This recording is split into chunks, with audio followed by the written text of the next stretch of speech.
Star के music कौन है स्टार के? इतना देर से फोन वेटिंग पर रहो, कहाँ बिजी बानी इतना? अरे काम के फोन रहे यार। कौन काम बा? 1 घंटा 2 घंटा कौन काम बा रहुआ? सच कहा बटी पे बुझाता। अरे तक का करी रे? हां तो फोन उठाओ गई ना हमार। बतियाई ना।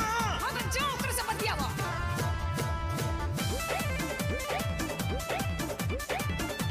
वो गाना में सिंग डाला हुआ। हो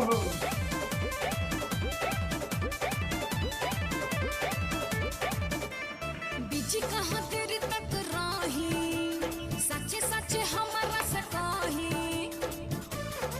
बिजी कहाँ रहे? नया अंदाज हीरोइन लगा था। कहाँ तेरी तक राही, और सच्चे सच्चे हमारा से कही। छोही तुर तुहर जानतानी, साथ बताई।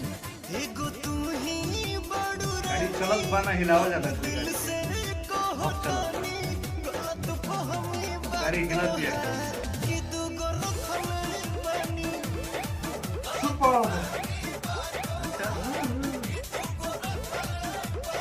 मान जाना झूठो के कोला पीले बड़े कोला कले वाले रो देखे बुझत का लोग फोन गाड़ी चलावत नहीं ऐसे कैसे रो रखते देखत नहीं तो लड़ा दी फोन उठाओ के खाली कौन इतना का खिसियाता झगड़ा हो तो बीच या कबो बंद बतावता काहे? अरे बैटरी डिस्चार्ज हो गई रहे। अच्छा हमरा पे डिस्चार्ज।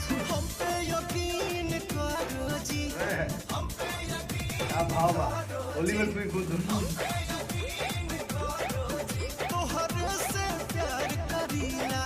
जोनी कहला में पारो जी। ठीक है करो तरीका समझाओ तेरे। झूठा हूँ के ये हो जान कर तू शक हो। हमारा तो दहिया पर तोहर बहक हो।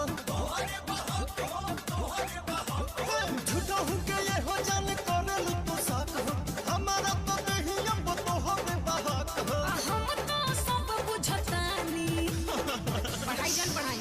एगो तू ही बड़ू रानी, तुझसे सच कहो तोनी गलत फहमी बात है कि दूगो रखले बनी।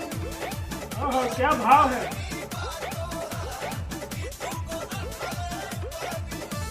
समझावा तारे फोन बार बार। वीडियो क्वालिटी बड़ा अच्छा लगा था एकदम जबरदस्त फेस टू फेस कबो आउट ऑफ कवरेज भी बतावता। अच्छा नेटवर्क ना रहे। आवत हर नेटवर्क खराब तनी आवत तू डायरेक्शन में चलो फोन रखो। रख के दिखावा तनी। अच्छा तोहरा के कैसे विश्वास दिलाई। न है हनुमान सिंह चीर के देखाई। अरे तोहरा के कैसे विश्वास दिलाई। न है हनुमान सिंह चीर के देखाई। पवन जी बनाई ना कहानी, प्रकाश को देखिए। एगो तुम ही बड़ू रानी। अच्छा अब दिल से कहतानी गलत फहमी बात है कि दूगो रखले बनी।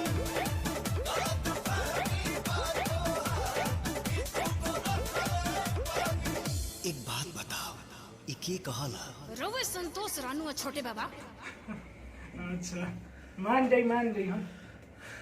तो वीडियो जोन बा इंटरटेनिंग बाटे, मजेदार बाटे, ठीक बाटे। देखिए मेन बात उतना कुछ में दिखावे लायक हइयो नहीं है। रवि पंडित जी डायरेक्शन के लिए बड़े कमाल की डायरेक्शन में, जीतू भोजपुरिया जी डायरेक्शन के लिए बड़े तो जबरदस्त बाटे।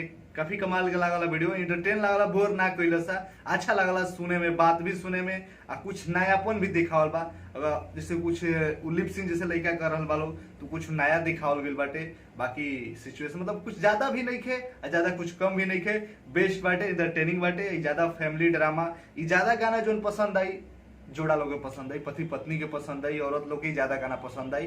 बाकी सब बढ़िया बा। अगर आप लोग रिएक्शन कैसा लगला नीचे जरूर डिस्क्रिप्शन में सॉरी कमेंट में बताइम जा, और डिस्क्रिप्शन में हमारे गाना का लिंक बा जरूर देख लेम जा। ऐसे ही सपोर्ट करी जा, ज्यादा से ज्यादा शेयर कर जाए वीडियो के, ताकि और लोग तक पहुंचे, ताकि अपनी हिम्मत और बढ़े। देखिए आप लोग इतना कम व्यू जाला 5,000 तब भी आदमी करेला, लाइक भी आप लोग कम से कम 1000 लाइक एक वीडियो को पहुंचाई जा, शेयर करी जा। आप लोग की जिम्मेवारी बाटे, तब के आपके भाई बैक टू बैक और भी पुरान पवन सिंह के गाना पर रिएक्शन हुई बढ़िया। इतना शेयर करिए कि पवन सिंह के हर फैन के पास वीडियो चल जाए, वीडियो के बिल्कुल बिल्कुल बिल्कुल सही कहते हैं। हमने इंस्टाग्राम पे फॉलो कर जा। बाकी आपके हर एक कमेंट, भले आपके कमेंट का हम रिप्लाई ना दे पाई, लेकिन आप लोग के कमेंट जरूर पढ़े नहीं। जौन जौन भी आप लोग कहले बन जा, सारा गाना एक ना एक दिन आप लोग के तिवारी ब्रदर्स के रिएक्शन चैनल्स के माध्यम से देखे के मिली। जय भोजपुरी, एक बना कर रही जा, ऐसे प्यार देते रही जा। Love you.